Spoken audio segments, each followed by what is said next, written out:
ಎಲ್ಲ ಅಳ್ತಿದ್ರು ಸ್ಕೂಲಲ್ಲಿ.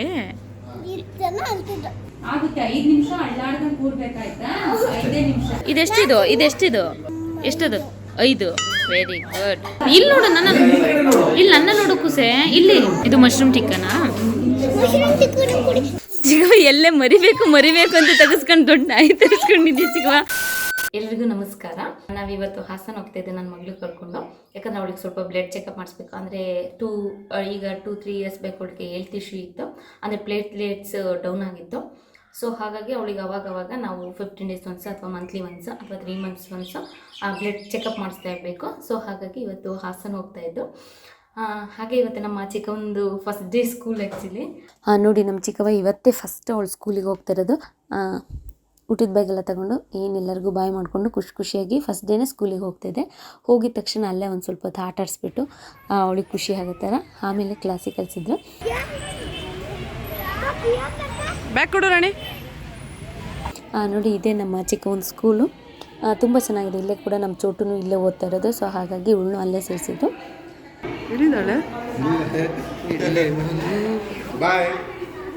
ನೋಡಿ ಎಷ್ಟು ನೀಟಾಗಿ ಬಾಯ್ ಮಾಡಿ ಕಳಿಸಿದ್ಲು ಅವರಪ್ಪ ಅಮ್ಮನ. ಅಲ್ಲೂ ಸ್ಕೂಲಲ್ಲೂ ಫಸ್ಟ್ ಡೇ ಅಲ್ವಾ, ಹಾಗಾಗಿ ಕ್ಲೀನಾಗಿ ಆಟ ಆಡಿಸಿ ಎಲ್ಲ ಕಳಿಸಿದ್ದಾರೆ ಮಕ್ಳಿಗೆ ಖುಷಿ ಆಗೋ ಥರ. ಹಾಗಾಗಿ ಸುಮ್ಮನೆ ಇದ್ಲಂತೆ, ಮತ್ತು ಏನು ಕೀಟ್ಲೆ ಮಾಡಲಿಲ್ಲಂತೆ. ಬಟ್ ಹೋಗಿ 1-2 ದಿನ ಆಮೇಲೆ ಯಾಕೋ ಗಲಾಟೆ ಮಾಡೋಕ್ಕೆ ಸ್ಟಾರ್ಟ್ ಮಾಡಿದ್ಲಂತೆ.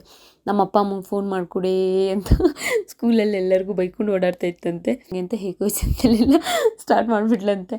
ಅಂದರೆ ಇವಳು ಸ್ವಲ್ಪ ಗಲಾಟೆ ಮಾಡೋದು ತುಂಬಾ ಜೋರು. ಇಲ್ಲ ಫೋನ್ ಮಾಡಿದ್ದೀನಿ ಬರ್ತಾ ಇದ್ದಾರೆ ಕಣಪ್ಪ ಅಂದರೆ ಕೇಳ್ತಾ ಇಲ್ವಂತೆ. ಅವ್ರು ಇಷ್ಟೊತ್ತು ಬೇಕನೆ ಬರೋಕ್ಕೆ, ಅಲ್ಲಿವರೆಗೂ ನಂಗೆ ಯೂಟ್ಯೂಬ್ ಹಾಕೊಡೆ ಅಂತ ಯೂಟ್ಯೂಬ್ ಎಲ್ಲ ಹಾಕಿಸ್ಕೊಂಡು ಸ್ಕೂಲಲ್ಲಿ ಕೂತಿದ್ಲಂತೆ. ಸುಮ್ಮನೆ ಇದ್ದೆ. Very good. ಹಾಗೆ ನಮ್ಮ ಚಿಕ್ಕ ಒಂದು ಸ್ಕೂಲ್ ಫೀಸ್ 89,500, 500 ರೂಪಾಯಿ ಕಡಿಮೆ 90,000 ಆಗ್ತದೆ. ಅಲ್ಲಿ ಯಾರಾದರೂ ಅವ್ರದ್ದು ಅಣ್ಣ ತಮ್ಮಂದಿರು ಏನಾದರೂ ಓದ್ತಿದ್ದವ್ರು ಇದ್ದರೆ ಸ್ವಲ್ಪ ಇನ್ನೂ ಕಡಿಮೆ ಮಾಡ್ತಾರೆ. ಹಾಗೆ ನನ್ನ ಮಗಳಿಗೂ ಅದೇ ಬ್ಲಡ್ ಚೆಕಪ್ ಅಂತ ಮಾಡಿಸ್ತೀವಿ ಅಂತ ಹೇಳ್ತಿದ್ದೀನಲ್ಲ. ಸೊ ಅವಳಿಗಷ್ಟೇ ಈಗ 3 ವರ್ಷದಿಂದ ಅವಳಿಗೆ ಪ್ಲೇಟ್ಲೆಟ್ಸ್ ಡೌನ್ ಆಗಿತ್ತು. ನಮಗೆ ಗೊತ್ತಾಗಿರಲಿಲ್ಲ, ಅವಳು ತುಂಬ ಆ್ಯಕ್ಟಿವ್ ಆಗೇ ಇಲ್ಲ ಅವಳು. ನಾವು ಬ್ಲಡ್ ಚೆಕಪ್ ಕೊಟ್ಟು ಬ್ಲಡ್ ರಿಪೋರ್ಟ್ ಬಂದು 48,000 ಇದ್ದರು ಪ್ಲೇಟ್ಲೆಟ್ಸ್. ಅವಳು ಅಷ್ಟೇ ಖುಷಿಯಾಗಿ ಓಡಾಡ್ಕೊಂಡೇ ಇದ್ಲ. ಕೊನೆಗೆ ಅದು ಮತ್ತೆ ಒಂದು 4 hours ಬಿಟ್ಟು ನೋಡಿದ್ದಕ್ಕೆ ಮತ್ತೆ 8,000ಗೆ ಬಂತು. ಮತ್ತು ಇಮಿಡಿಯೇಟ್ಲಿ ನೀವು ಹಾಸ್ಪಿಟಲಿಗೆ ಬೆಂಗಳೂರು ನೀವು ಕರ್ಕೊಂಡು ಹೋಗಲೇಬೇಕು ಅಂತ ಹೇಳಿದ್ರು ಮಗಳನ್ನ. ಮತ್ತು ನಾವು ಅಲ್ಲಿಗೆ 2 hours ನಾವು ಬೆಂಗಳೂರಿಗೆ ರೀಚ್ ಆಗೋದ್ರೊಳಗೆ ಅವಳಿಗೆ ಪ್ಲೇಟ್ಲೆಟ್ಸು 2,000ಗೆ ಬಂದಿತ್ತು. ನಾನು ಯಾಕೆ ಹೇಳ್ತಿದ್ದೀನಿ ಅಂದರೆ, ನೀವುಗಳು ಇಷ್ಟ ಆದಷ್ಟು ನೆಗ್ಲೆಕ್ಟ್ ಮಾಡಿಬಿಡಿ. ಮಕ್ಕಳು ಕ್ಲೀನಾಗಿ ಹುಷಾರಾಗೇ ಇರ್ತಾರೆ, ಆದರೆ ಗೊತ್ತಾಗಲ್ಲ. ಆದರೆ ನಾನು 4 years ಒಳಗೆ ಅವಳು ತುಂಬ ಹೆಲ್ತಿ ಫುಡ್ ತಿನ್ನಿಸಿದ್ದೀನಿ. ತುಂಬ ಅವಳಿಗೆ ಒಂದು ಬಿಸ್ಕೆಟ್ಸ್ ಅಂದರೂ ಗೊತ್ತಿರಲಿಲ್ಲ, ನಿಜ ಹೇಳಬೇಕಂದ್ರೆ ನೀವು ನಂಬಲ್ಲ. 4 years ನಾನು ಅವಳು ಬಿಸ್ಕೆಟ್ಸ್ ಆಗಲಿ ಚಾಕ್ಲೇಟ್ಸ್ ಆಗಲಿ ನಾನು ಏನೂ ಕೊಟ್ಟಿಲ್ಲ. ಅವಳೇನು ವರ್ಷಕ್ಕೆ ಒಂದು ಚಾಕ್ಲೇಟ್ ಮುಗಿಸ್ತಿದ್ಲೇನೋ ಅಷ್ಟೇ. ತುಂಬ ಅಂದರೆ ಅಷ್ಟು ಕೇರಾಗಿ ನೋಡಿಕೊಂಡ್ರು ಕೂಡ ಅವಳು ಹಾಗಾಗ್ಬಿಡ್ತು. ಸೊ ಆವಾಗಿಂದ ಸ್ವಲ್ಪ ನಾನು ಇಂಥದ್ದೇ ತಿನ್ನಬೇಕು, ಇಷ್ಟೇ ತಿನ್ನಬೇಕು ಅಂತ ಆವಾಗಿಂದ ಸ್ವಲ್ಪ ಅವಳ ಬಗ್ಗೆ ತಲೆ ಕೆಡ್ಸ್ಕೊಳ್ಳೋದು ಬಿಟ್ಟೆ. ಅಂದರೆ ಫುಡ್ ಬಗ್ಗೆ. ಅವಳು ರಮಯ್ಯ ಹಾಸ್ಪಿಟಲಲ್ಲಿ 15 days ಅಡ್ಮಿಟ್ ಆಗಿದ್ಲು. 4 days ಏನೋ 3-4 days ಅವಳು ICU ಅಲ್ಲಿದ್ಲು.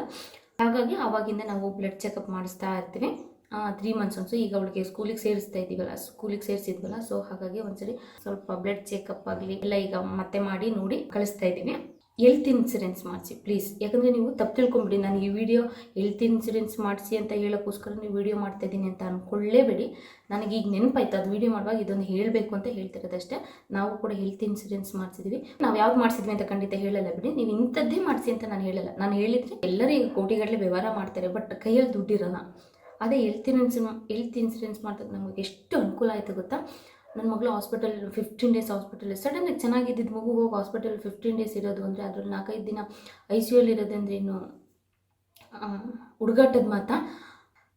ಹಸ್ಬೆಂಡ್ ಆಗಲಿ ನಮಗೆ ಒಂದು ಸ್ವಲ್ಪ ಪ್ರಜ್ಞೆನೇ ಇಲ್ದಂಗೆ ಆಗಿತ್ತು. ಅಷ್ಟರ ಮಟ್ಟಿಗಿದ್ದು ನಾವು ಹೆಲ್ತ್ ಇನ್ಸೂರೆನ್ಸ್ ನಾವು ಮಾಡಿಸಿದ್ಮೇಲೆ ಎಷ್ಟು ಅನುಕೂಲ ಆಯಿತು ಅಂದರೆ ನಂಗೆ ಅವಾಗಲೇ ಗೊತ್ತಾಗಿದ್ದು ಅದ್ರ ಬೆಲೆ.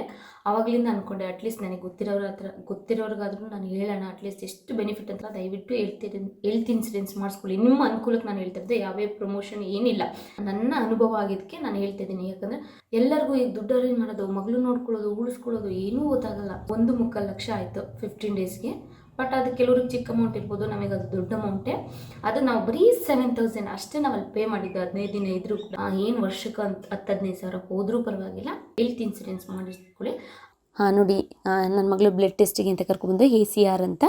ಇದು ಮಲ್ನಾಡ್ ನರ್ಸಿಂಗ್ ಹೋಮ್ ಹಾಸನಲ್ಲಿ ಇರೋರಿಗೆಲ್ಲ ಗೊತ್ತಿರುತ್ತೆ. ಇದ್ರ ಪಕ್ಕದ ರೋಡಲ್ಲೇ ಇಲ್ಲಿ ಇಲ್ಲಿ ನಮ್ಮ ಮಗಳದು ಬ್ಲಡ್ ಟೆಸ್ಟಿಗೆ ಅಂತ ಕೊಡೋಕೆ ಹೋಗ್ತಾ ಇದ್ವಿ. ಬಟ್ ನನ್ನ ಮಗಳು ಏನು ಹೆದರ್ಕೊಂತಿರ್ಲಿಲ್ಲ, ಬಟ್ ಈ ಟೈಮ್ ಇವತ್ತು ಸ್ವಲ್ಪ ಹೆದರ್ಕೊಂತಿದ್ದಲ್ಲ, ಯಾಕಂದರೆ ತುಂಬ ದಿನದ ಮೇಲೆ ಬ್ಲಡ್ ಟೆಸ್ಟ್ ಮಾಡಿಸ್ತಾ ಇರೋದು, ಹಾಗಾಗಿ ನೋವು ಆಗಲ್ಲ, ಜೀವ ಗಟ್ಟಿ ಇಟ್ಕೊಳ್ತಾರೆ. ಕೈ ಕಿತ್ಕೊಂಡ್ರೆ 2 ಸರಿ ಮಾಡಬೇಕಾಗ್ತದೆ ಮಗಳು. ನೋಡಿ ಇಲ್ಲಿ ಪಕ್ಕದಲ್ಲಿ ನಿಂತಿದಾರಲ್ಲ, ಇವ್ರು ನನ್ನ ಕೇಳ್ತಾ ಇದ್ರು, ಯೂಟ್ಯೂಬರ್ ಅಲ್ವಾ ನೀವು ಅಂತ ಕೇಳಿ ಮಾತಾಡ್ಸಿದ್ರು. ನಂಗೆ ತುಂಬಾ ಖುಷಿ ಆಯ್ತು. Thank you so much sir ಮಾತಾಡ್ಸಿದ್ಕೆ. ಇಲ್ಲಿ ನೋಡು ನನ್ನ ನೋಡು ಕುಸೆ, ಇಲ್ಲಿ ರಿಪೋರ್ಟ್ ಬರೋದು ಸ್ವಲ್ಪ ಇನ್ನೊಂದು ಅರ್ಧ ಮುಕ್ಕಾಲು ಗಂಟೆ ಅಂದ್ರು. ಅಷ್ಟರಲ್ಲಿ ಪಾಪದ ಬ್ಯಾಂಕ್ ಕೆಲಸ ಐತೆ, ಹಾಗಾಗಿ ಅದು ಮುಗಿಸ್ಕೊಂಬರೋಣ ಅಂತ, ಹಾಗಾಗಿ ಕಾರ್ ಪಾರ್ಕಿಂಗ್ ಮಾಡೋಣ ಅಂತ. ಇದು ಹಳೆ ಬಸ್ ಸ್ಟ್ಯಾಂಡ್, ಈಗ ಇದು ಹೊಸದಾಗಿ ಮಾಡಿದ್ದಾರೆ. ಕಾರೆಲ್ಲ ನಿಲ್ಸಕ್ಕೆಲ್ಲ ತುಂಬಾ ಅನುಕೂಲ ಇದೆ, ಚೆನ್ನಾಗಿ ಪಾರ್ಕಿಂಗ್ ಮಾಡಿದ್ದಾರೆ. ಅದೆಲ್ಲ ಮುಗಿಸಿ ಹಾಗೆ ಬ್ಯಾಂಕಿಗೆ ಹೋಗಿದ್ದೆ. ಅಲ್ಲಿ ಯಾರೋ ಒಬ್ರು ಒಂದು ಅಜ್ಜಿ ಬಂದಿದ್ರು, ಅದು ಚೆನ್ನಾಗಿ ಸೈನ್ ಎಲ್ಲ ಮಾಡ್ತಾ ಇದ್ರಲ್ಲ, ಸೊ ಹಾಗಾಗಿ ಇಲ್ಲಿ ಅಂತ ಚಿಕ್ಕದಾಗಿ ಒಂದು ವಿಡಿಯೋ ಮಾಡ್ಕೊಂಡೆ. ಪಾಪದ ಬ್ಯಾಂಕ್ ಕೆಲಸ ಎಲ್ಲ ಮುಗೀತು. ಇವಾಗ ಮತ್ತೆ ಬ್ಲಡ್ ರಿಪೋರ್ಟ್ ತಗೊಳ್ಳೋಣ ಅಂತ ಈಗ ಹೋಗ್ತಾ ಇದ್ವಿ. ನೋಡಿ ನನ್ನ ಮಗಳದ್ದು ಬ್ಲಡ್ ರಿಪೋರ್ಟ್ ಇದೆ. ಇದರಲ್ಲಿ ಪ್ಲೇಟ್ಲೆಟ್ಸ್ 3,68,000 ಇದೆ. ಇದು 2.5 ಲಕ್ಷದಿಂದ 4.5 ಲಕ್ಷದ ಒಳಗೆ ಇರಬೇಕಂತೆ. ಮತ್ತೆ ಈ ರಿಪೋರ್ಟ್ ತೋರಿಸೋಣ ಅಂತ ಹೇಳಿ ಮತ್ತು ಲಕ್ಷ್ಮೀಕಾಂತ್ ಡಾಕ್ಟರ್ ಹತ್ರ ಮಲ್ನಾಡ್ ನರ್ಸಿಂಗ್ ಹೋಮ್ ಅಲ್ಲಿ. ನನ್ನ ಮಗಳು ಹುಟ್ಟಿದ್ದು ಇಲ್ಲೇ ಕೂಡ, ನಾನು ಯಾವಾಗಲೂ ಇಲ್ಲೇ ತೋರಿಸೋದು. ಇವರು ಚೆನ್ನಾಗಿ ಟ್ರೀಟ್ ಮಾಡ್ತಾರೆ, ಮತ್ತೆ ಡೋಸೇಜ್ ಎಲ್ಲ ಕಡಿಮೆ ಇರುತ್ತೆ, ಹಾಗಾಗಿ ನಾನು ಜಾಸ್ತಿ ಇಲ್ಲೇ ಬರೋದು. ಒಂದು ವೇಳೆ ಇವ್ರು ಇಲ್ಲ ಅಂದಾಗ ಶ್ರೀನಿವಾಸ್ ಡಾಕ್ಟರ್ ಹತ್ರ ಹೋಗ್ತೀನಿ ನಾನು. ಇಲ್ಲೇ ಮಧ್ಯಾಹ್ನ ಊಟ ಟೈಮ್ ಆಗಿರೋದ್ರಿಂದ ಈ ಮಲ್ನಾಡ್ ನರ್ಸಿಂಗ್ ಹೋಮ್ ಮುಂದೆನೆ ಒಂದು ಪಾರಿಜಾತ ಅಂತ ಹೋಟೆಲ್ ಇದೆ. ಇಲ್ಲಿ ಊಟಕ್ಕೆ ಬಂದು, ಇದು ವೆಜ್ ಹೋಟೆಲ್. ಆ ವೆಜ್ಜಿಗೆ ಹೋಗ್ಬೇಕು ಅಂದ್ರೆ ನಾವು ಇಲ್ಲೇ ಜಾಸ್ತಿ ಬರೋದು. ಪಾರಿಜಾತ ತುಂಬಾ ಚೆನ್ನಾಗಿರುತ್ತೆ. ಇದಕ್ಕೆ ಇನ್ನೊಂದು ಹೆಸರಿದೆ, ಅದು ಮರ್ತೋಗ್ಬಿಡಿದೆ. ಪ್ರೈಸು ಕೂಡ ಸ್ವಲ್ಪ ಕಡಿಮೆ ಇದೆ ಅನ್ಕೊಂತೀನಿ. ತುಂಬ ಚೆನ್ನಾಗಿದೆ, ಎಲ್ಲ ಟೇಸ್ಟ್ ಕೂಡ ತುಂಬ ಚೆನ್ನಾಗಿರುತ್ತೆ. ನಾವು ಸ್ವಲ್ಪ ಸ್ಪೈಸಿ ತಿನ್ನೋದು ನಮಗೆ ತಕ್ಕನಾಗಿ ಇದೆ, ಹಾಗಾಗಿ ನಮಗೆ ಚೆನ್ನಾಗಿರುತ್ತೆ ಇಲ್ಲಿ. ಇದು ಮಶ್ರೂಮ್ ಟಿಕ್ಕನಾ? ಒಂದು ನಿಮಿಷಮ್ಮ, ಅದೇ ತಗೋ, ಸ್ಪೂನಲ್ಲಿ ತಗೋ, ತಿನ್ನೋಡಿ ಹೇಗಿದೆ, ಚೆನ್ನಾಗಿದೆಯಾ? ಗೋಬಿ ಮಂಚೂರಿ ಮತ್ತೆ ಮಶ್ರೂಮ್ ಟಿಕ್ಕಾ ತಗೊಂಡು ತುಂಬಾ ಅಂದ್ರೆ ತುಂಬಾ ಚೆನ್ನಾಗಿತ್ತು. ಅಂದ್ರೆ ನಾವು ಸ್ವಲ್ಪ ಸ್ಪೈಸಿ ಇಲ್ಲ, ಹಾಗಾಗಿ ಇಷ್ಟಪಡ್ತೀವಿ. ಎಲ್ಲ ಫುಡ್ ಮಾತ್ರ ಸಕ್ಕತ್ತಾಗಿತ್ತು. ಯಾರಾದರೂ ಹಾಸನಕ್ಕೆ ಬಂದರೆ ಅಥವಾ ಹಾಸನದಲ್ಲಿ ಯಾರಾದರೂ ಇದ್ರೆ ಕೂಡ ಈ ವೆಜ್ ಹೋಟೆಲಿಗೆ ಬಂದು ಟ್ರೈ ಮಾಡ್ಬೋದು, ತುಂಬ ಚೆನ್ನಾಗಿದೆ. ಇಲ್ಲಿ ಬಂದು ಟೇಸ್ಟ್ ಮಾಡಿರೋರು ಮತ್ತೆ ಬಂದು ಟೇಸ್ಟ್ ಮಾಡೋರು ಕೂಡ ಒಮ್ಮೆ ಕಮೆಂಟ್ ಮಾಡಿ ಹೇಗಿದೆ ಅಂತ ತಿಳಿಸಿ. ಈ ಹೋಟೆಲ್ಗೆ ಮಲ್ಲಿಗೆ ಹೋಟೆಲ್ ಅಂತಲೂ ಕರೀತಾರೆ, ಪಾರಿಜಾತ ಹೋಟೆಲ್ ಅಂತಲೂ ಹೇಳ್ತಾರೆ. ಹಾಗೆ ಪರೋಟ ಮತ್ತು ಮಶ್ರೂಮ್ ಗ್ರೇವಿ ತಗೊಂಡು, ಅದು ಕೂಡ ತುಂಬ ಚೆನ್ನಾಗಿತ್ತು. ನಮ್ಮ ಪಪ್ಪ ಪರೋಟ ಬೇಕು ಅಂತ ಪರೋಟ ತಗೊಂಡ್ರು. ನನಗೆ ಮಧ್ಯಾಹ್ನ ಟೈಮು ರೈಸ್ ಐಟಮ್ಸ್ ಇರಲೇಬೇಕು ನನಗೆ. ಅದೇನೋ ರೈಸ್ ಐಟಮ್ಸ್ ಅಂದರೆ ನಂಗೆ ಸಿಕ್ಕಾಬಟ್ಟೆ ಇಷ್ಟ. ಪಲಾವೇ ಆಗಿರ್ಬೋದು, ಎಗ್ ಬಿರಿಯಾನಿ, ಎಗ್ ರೈಸ್, ಒಟ್ಟಿನಲ್ಲಿ ನನಗೆ ರೈಸ್ ಐಟಮ್ಸ್ ತುಂಬ ಇಷ್ಟ. ಹಾಗಾಗಿ ಇದೊಂದು ಪಲಾವ್ ತಗೊಂಡೆ ನಾನು. ಅಷ್ಟರಲ್ಲಿ ನಮ್ಮ ಚಿಕ್ಕ ಒಂದು ಸ್ಕೂಲ್ ಮುಗೀತು, ಹಾಗೆ ನಮ್ಮ ಅಕ್ಕಂದು ಕಾಲೇಜ್ ಕೂಡ ಮುಗೀತು. ಹಾಗಾಗಿ ಅಕ್ಕ ಮಗಳು ಕರ್ಕೊಂಡು ನಮ್ಮ ಚಿಕ್ಕವನ್ನ ಕರ್ಕೊಂಡು ಅವರು ಡೈರೆಕ್ಟಾಗಿ ಪಾಪ ಇಲ್ಲಿಗೆ ಬನ್ನಿ ಅಂತ ಹೇಳಿದರು. ಹಾಗೆ ಅವರಿಬ್ಬರು ಕೂಡ ಸ್ಕೂಲಿಂದ ಡೈರೆಕ್ಟಾಗಿ ಹೋಟೆಲ್ಗೆ ಬಂದರು. ಯಾರು ಬಂದಿದ್ದು? ಸ್ಕೂಲ್ ಮುಗೀತು ಚಿಕ್ಕವ? ಹೇಗಿತ್ತು ಸ್ಕೂಲು ಮಗಳು ಫಸ್ಟ್ ಡೇ? ಒಬ್ಬ ಗುಡ್. ಏನು ಬೇಕು ಚಿಕ್ಕವ, ಹೇಳ್ಬೇಕೀಗ ಏನೇನು ಬೇಕು ಅಂತ.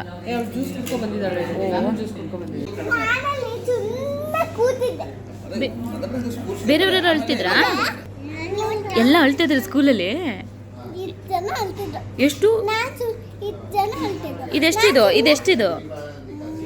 ಎಷ್ಟದು? 5. Very good. ಓ, ತಪ್ಪಿಸ್ಕೊಬಿಡ್ತೀಯ ಅಂತ, ಸಮೃದ್ಧಿ ಅಂತ.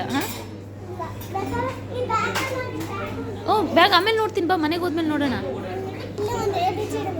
ಓ, ಅಲ್ಲಿಗೂ ಬರ್ತಿದ್ದಾರಾ? ಮನೇಲಿ ಹೋಗಿ ಮಾತಾಡೋಣ ಚಿಕ್ಕವಾ. ಮತ್ತು ನಮ್ಮ ಪಪ್ಪಂಗೆ ಸ್ವಲ್ಪ ಮೊಸರನ್ನ ಇರಲೇಬೇಕು, ಹಾಗಾಗಿ ಅವ್ರು ಮೊಸರನ್ನ ತಗೊಂಡ್ರು. ಅಲ್ಲಿ ಪಕ್ಕದಲ್ಲಿ ಇದ್ದಾರಲ್ಲ ನೋಡಿ, ಅವರು ಕೂಡ ನನ್ನ ಮಾತಾಡ್ಸಿದ್ರು.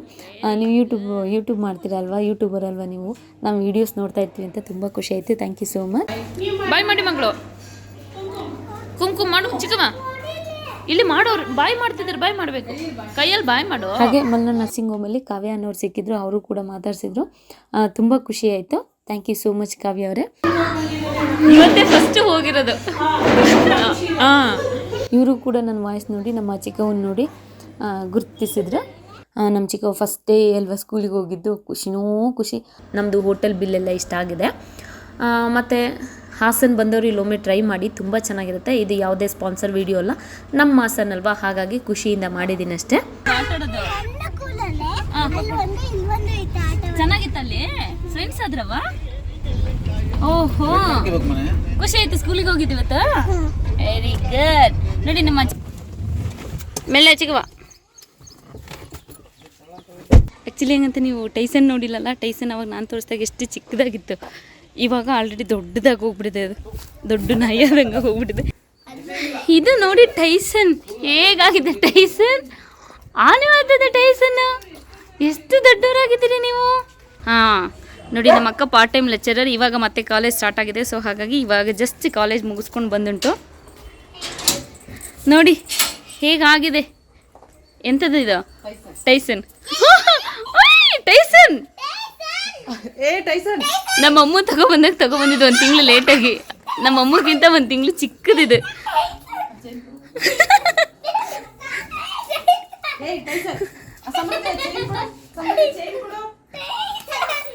ಚಿಕ್ಕವ ಎಲ್ಲೇ ಮರಿಬೇಕು ಅಂತ ತೆಗೆಸ್ಕೊಂಡು ದೊಡ್ಡ ನಾಯಿ ತೆಗೆಸ್ಕೊಂಡಿದ್ದೆ ಚಿಕ್ಕವ ಓ ನಮ್ಮ ಅಮ್ಮಗೆ ಸರಪಣಿ ಆಗಿದ್ರೆ ಸಾಕು ಅಲ್ಲೇ ಬಿದ್ದೋಗುತ್ತೆ ಓ ಈಗ ಅಮ್ಮ ನೋಡಿದ್ರೆ ಶಾಕ್ ಆಗುತ್ತಿದ್ದೆ ಕೊಚ್ಚಾಕತ್ತೀಗ ಹೌದಾ ಫ್ರೆಂಡ್ ಆಗಿದ್ರು ಒಂದೇ ತಟ್ಟೆ ತಿಂತಿದ್ರು